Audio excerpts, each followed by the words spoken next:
एक और गाना चल रहा है, मारब सिक्सर के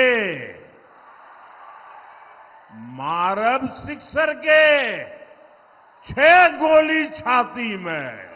जन स्वराज की शिक्षा को लेकर ये जो सोच है कि 15 साल से कम उम्र के बच्चों को इतनी अच्छी शिक्षा दी जाए ताकि वो व्यवस्था पर आगे चलकर बोझ ना बने, और अच्छी शिक्षा देने के लिए rather than making school in every village, we are saying कि हर प्रखंड में 5 से 10 अच्छे विद्यालय बनाए जाएं और लोगों को बस की सुविधा दी जाए, स्कूल बस की, ताकि बच्चे अच्छे स्कूल तक पहुंच सकें। और जब तक ये व्यवस्था को बनाने में जो 5 साल समय लगे, 10 साल, तब तक लोगों को प्राइवेट स्कूल में पढ़ने का ऑप्शन दिया जाए। दूसरी बात जो हम लोग कर रहे हैं रोजगार की, 15 साल से 50 साल की उम्र के लोगों को अब वापस आप पढ़ाकर डॉक्टर इंजीनियर नहीं बना सकते हैं। उनके हाथ में स्वरोजगार के लिए पूंजी दिया जाए।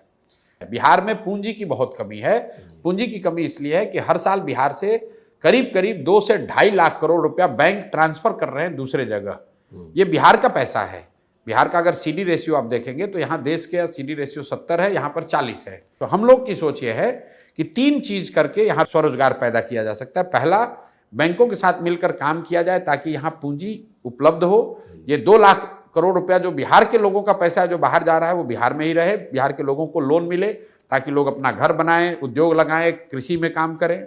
दूसरी बात हम लोग कह रहे हैं मनरेगा को कृषि से जोड़ने की, कि जो मनरेगा का पैसा है, मनरेगा का मजदूर है, जो भी किसान बिहार में फूड ग्रेन से मूव होके कैश क्रॉप की ओर जाएगा, कि मनरेगा के तहत उसको मजदूर फ्री दिया जाए। उससे क्या होगा कि लैंड की प्रोडक्टिविटी बढ़ेगी और बहुत बड़ी संख्या में जो एग्रीकल्चर से जुड़े हुए मजदूर हैं जो पंजाब हरियाणा जा रहे हैं उनको यहीं पर मजदूर मिलने लगेंगे। क्योंकि जमीनी सच्चाई ये है कि जहां लाखों लोग, बिहार के लोग बाहर जाकर खेतों में मजदूरी कर रहे हैं, बिहार के खेतों में काम करने के लिए मजदूर नहीं है। तीसरी बात हम लोग कह रहे हैं कि बिहार में हर साल कम से कम 1 लाख परिवारों को 4% के ब्याज पर लोन दिया जाए, ताकि ये लोग इंटरेस्ट सबवेंशन स्कीम लाने की बात कर रहे हैं, ताकि 6,000 करोड़ रुपया या 7,000 करोड़ रुपया अगर सरकार पैसा दे दे ब्याज उनके बिहाफ में और 4,000 करोड़ रुपया अगर जनता दे तो 1 लाख करोड़ रुपया लोगों के हाथ में मिलेगा स्वरोजगार। तो हम लोग का मंत्र जो है वो शिक्षा और स्वरोजगार, पैसा और पूंजी,